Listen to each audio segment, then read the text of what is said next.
प्रभु यीशु मसीह के मधुर और सामर्थी नाम में आज एक बार फिर दिनांक 8 नवंबर दिन सोमवार को हम आप सबका स्वागत करते हैं।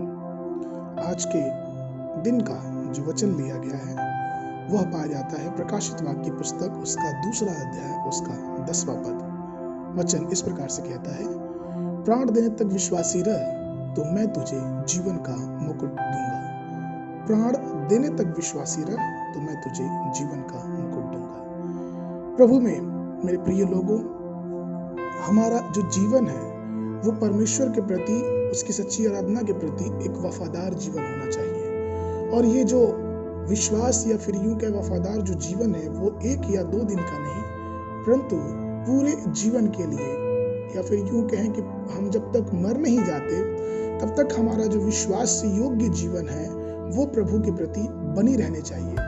और तभी हम परमेश्वर के, प्रभु यीशु मसीह के उस अनंत आशीषों को ग्रहण करने पाएंगे, तभी हम उसके अनंत आशीषों के वारिस होने पाएंगे। जो वचन अभी हमने पढ़ा प्रकाशित वाक्य उसका 2 और उसका 10वां पद, ये वचन स्मरणा की कलीसिया के लिए कहा जा रहा है। जिस समय स्मरणा की कलीसिया में बहुत सारी परेशानियों को लोग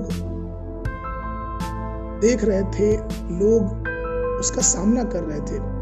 और अगर हम पहले शताब्दी की बात करें तो उस समय रोमन जो सरकार थी वो पूरी रीति से एक कानून पारित कर दिया, एक नियम ला दिया कि कोई भी किसी भी ईश्वर की आराधना नहीं करेगा सिवाय कैसर के। और उस समय ये जो कानून लाया गया, उस समय जो ये सारी बातें लाई गई, उस समय परमेश्वर की कलीसिया ने परमेश्वर की बातों को सर्वप्रथम जगह देते हुए उसके प्रति विश्वास योग्य बने रहे।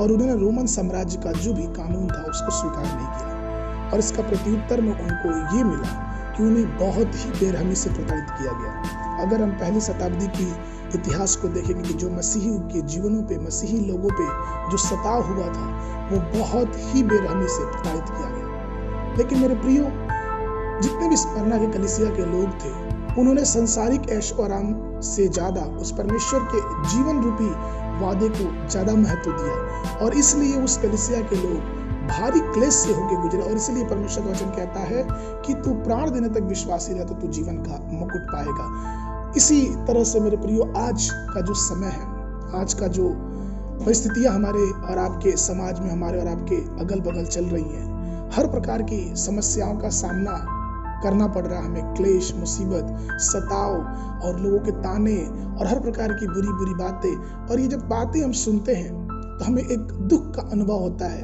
और कई बार ये सवाल उठता है कि प्रभु, अगर आप जीवते ईश्वर हैं तो ये सब क्यों हो रहा है? लेकिन मैं आपको बताऊं, वचन साफ साफ कहता है कि हमें परमेश्वर के मार्गों पे बने रहना है, बावजूद इसके कि दुख आए, बावजूद इसके कि समस्याएं आए, परीक्षाओं में क्यों ना हम पढ़े, लेकिन फिर भी हमें प्राण देने तक स्थिर और विश्वास योग्य बने रहना है। और सिर्फ यही नहीं कि आज हम इस सारी चीजों का सामना कर रहे हैं, लेकिन वचन में कई ऐसी चीजें हैं, कई ऐसे जीवनों को हम पाते हैं जिन्होंने जो आज हम सह रहे हैं उससे कई गुना परिस्थितियों को, कई गुने बुरी परिस्थितियों का उन्होंने सामना किया। अगर हम 2-3 के जीवनों के विषय में देखें तो पहला जीवन अगर हम देखने को मिलता है वो है दानियल का जीवन। हमने वचन में पढ़ा कि किस प्रकार से उसने अपने जीवन में ठान लिया कि नहीं, मैं परमेश्वर की आराधना करूंगा। हमको सबको मालूम है कि किस प्रकार से बाबुल का जो राजा था उसने 1 महीने तक यह आदेश पारित कर दिया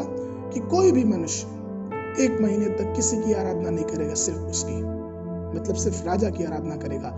और जो ऐसा करता नहीं पाया गया उसे शेर की माद में डाल दिया गया। वचन इस प्रकार से कहता है कि इतना कानून होने के बाद भी दानियल अपने नियत समय से दिन में 3 बार ऊपरी कोठरी में जाके अपने सच्चे ईश्वर की आराधना और प्रार्थना किया करता था। और हमें उसका परिणाम भी मालूम है, लोग उसके पीछे पड़े थे। उसका परिणाम ये हुआ कि दानियल को शेरों की माद में डाल दिया गया।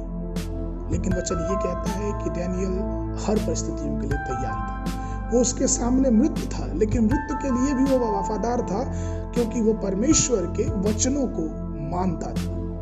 वो प्रसन्न था कि अगर परमेश्वर के लिए, प्रभु यीशु मसीह के लिए मेरे प्राण भी चले जाएं, फिर भी मैं राजा की उपासना नहीं करने वाला। और इसका स्वरूप ये हुआ कि शेरों के मुंह को परमेश्वर ने बंद कर दिया।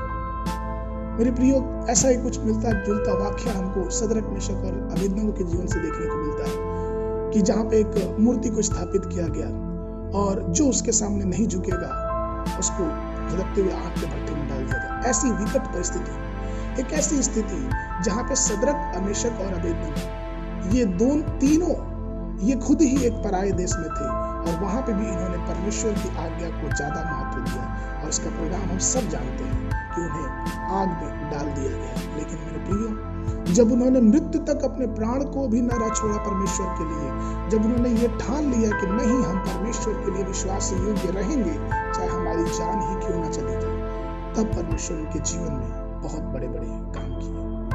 प्रभु मेरे प्रिय लोगों, आज का वचन हमें ये याद दिलाता है कि हमें परमेश्वर के प्रति वफादार होना है, सच्चा होना है, दृढ़ रहना है और परिस्थितियां कुछ भी क्यों ना हो, हमें इस बात को ध्यान रखना है कि वो हमारा राजा है, प्रभु यीशु मसीह हमारा प्रभु का प्रभु है और सबसे बड़ी चीज उन्होंने कह दिया है कि ये सब चीजें उनके आने से पहले होनी अवश्य है। इसलिए आइए हम उस परमेश्वर में विश्वास करें, चाहे दुख आए, चाहे मुसीबत आए और चाहे कितनी बड़ी भी तकलीफ क्यों ना आए, हम उस परमेश्वर के वादे पे बने रहें और परमेश्वर मार्ग निकालेगा। आज के मनन के लिए जो पद है वो लिया गया इब्रानियों की पुस्तक उसका 11 अध्याय उसका 35 पद।